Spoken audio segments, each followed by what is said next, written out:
Hi, and welcome to Sequoia's Facebook Live. This is part of our new series to feature some nutrition education programming. We love sharing great tips and resources with seniors in the community so that you and your loved ones can live healthy. We promote healthy food choices, improve health behaviors, and help you manage nutrition-related chronic diseases.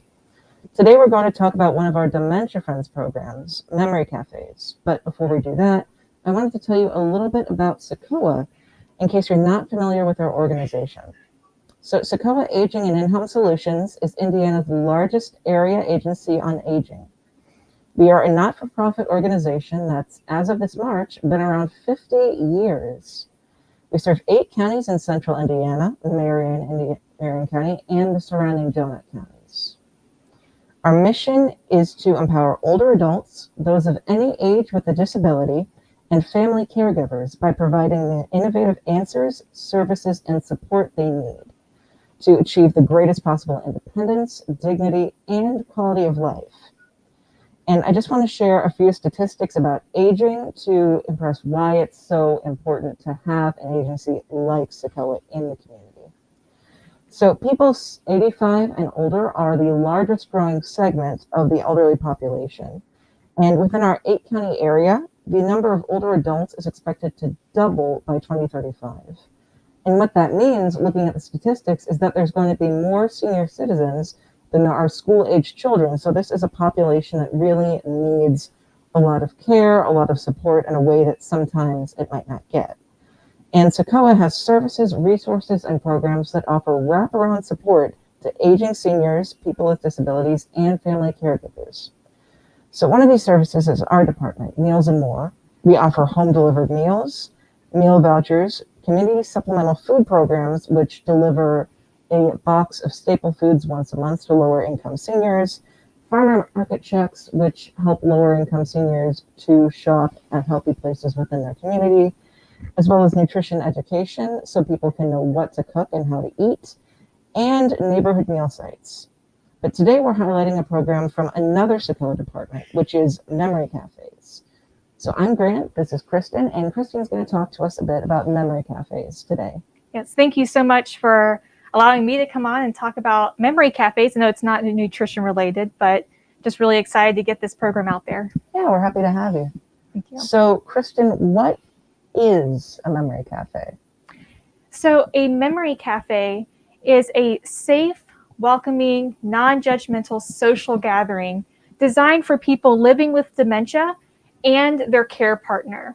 So it is actually a social gathering for both to attend together and really just be able to go out in the community, spend time with other people without the stigma that might sometimes still be associated with dementia.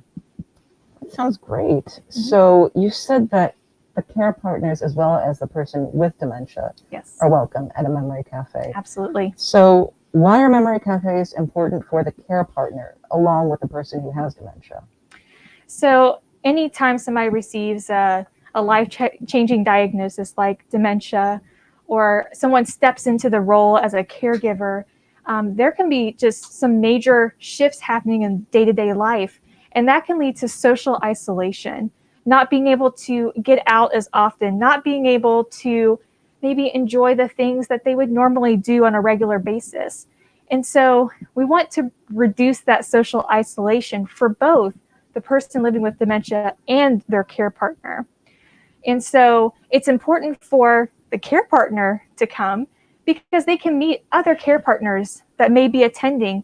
And it just reminds them that, you know, they're not alone on this journey. They're not the only ones, and that there are others who understand what they're going through. And so they can meet and just chat and just have this nice laid back conversation with others, just with that reminder that they're not alone. And also it's really great for the person living with dementia because social isolation can affect them too. And so being able just to get out, go to this nice relaxing environment to just chat with others if they would like, or just to be able to be and not have to worry about the stigma that unfortunately our society sometimes still associates with dementia. because that can be intimidating when you go to other places. Yeah, So a definitely. memory cafe really works to create a welcoming environment for both and to just create that social gathering environment. Yeah, it sounds amazing. But I was wondering, since you mentioned a lot about the care partner being able to talk with other people in their situation and feel as if they aren't alone, would you say a memory cafe is a kind of support group? So there is a distinction between maybe what we would normally call a support group and a memory cafe. So a support group, typically it's one or the other. So the care partner or the person living with dementia usually goes by themselves to a group specifically with other people in their situation. And there they talk about where they are, how they're doing, they find support, and really the conversation is built around their diagnoses or their care journey. But at memory cafes, we really try to create a social gathering. It's like you're going out to a community location and just hanging out with friends. The conversations that people have at memory cafes can be about anything. Nobody asks about diagnoses. Nobody asks about anything like that. If you want to talk about how you're doing, go for it. If you want to talk about a new dog that you got, go for it. So it's really, there's the distinction. You can certainly find support at memory cafes, but the conversation and the environment isn't geared around that necessarily. Yeah, that sounds really freeing. That's great. Yeah. So I guess it's more of a program for people with dementia and their carers, but not about dementia. Right? Yeah, I think that's a good way of putting it. Great. So could anybody at any stage of dementia with any kind of dementia, is it open to anyone? It absolutely is. So there are many forms of dementia, and there's several different stages as well across the disease progression. And so memory cafes are open to anyone with any form of dementia in any stage. We also get the question sometimes, well, what is the best time to go to a memory cafe? What's the best stage or something like that? And we say that there is no best time, because going back to that social isolation piece, social isolation can happen at any stage, at any time. So we encourage people, if they're able to come out, then please do. I would say that our memory cafes maybe are best geared towards people living with dementia that are maybe earlier in the disease progression, where there can be some conversation going on, but we really encourage, no matter if it's earlier or later, anything can be adapted for anyone who comes. That's great. So does the primary caregiver have to attend with a person who has dementia, or can it be anyone close to them? It can be anyone. So I've been using the term caregiver or care partner during this, but it's good to know that you do not have to be the primary care partner. So sometimes that could be a spouse, that could be maybe a child of the person living with dementia, but that person doesn't have to attend. Maybe a neighbor heard about a memory cafe and wants to take their neighbor with them. That would be perfectly fine. Sometimes even home health aides will bring some folks out to memory cafes.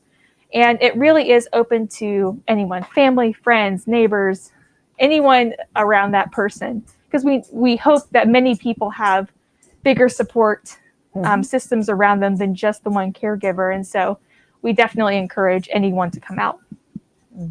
So it sounds like it's made for like as wide a variety of people as possible. Absolutely. Yes. Great. So where are memory cafes typically held? Like, what would it look like, a place that's hosting them?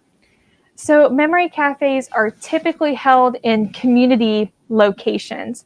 So think about any place in your community that people go and hang out on a regular basis anyway. So maybe a library would be a good place.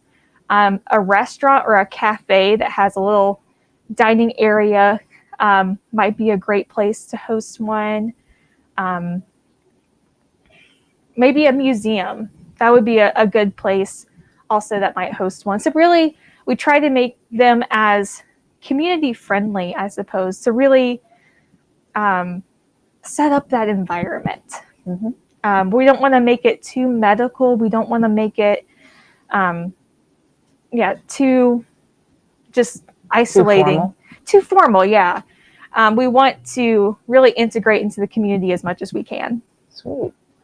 So we know what memory cafes look like. What would you do at one typically? That's a hard question to answer because every memory cafe looks different. Every organization that hosts them has different resources.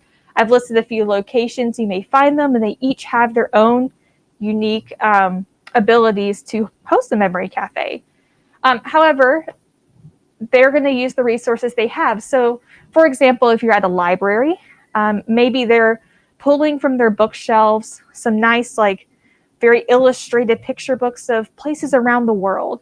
And you have a conversation about a specific country or a culture, and you're looking through these books and everybody's just talking about it and somebody's leading them through. So there might be an activity like that.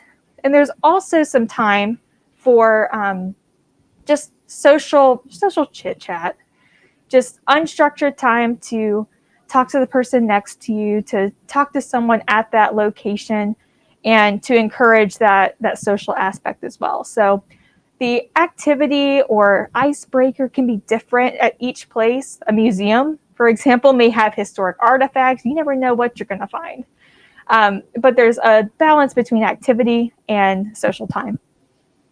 That sounds like a very specific example with the library and the books. Is that something that's happened?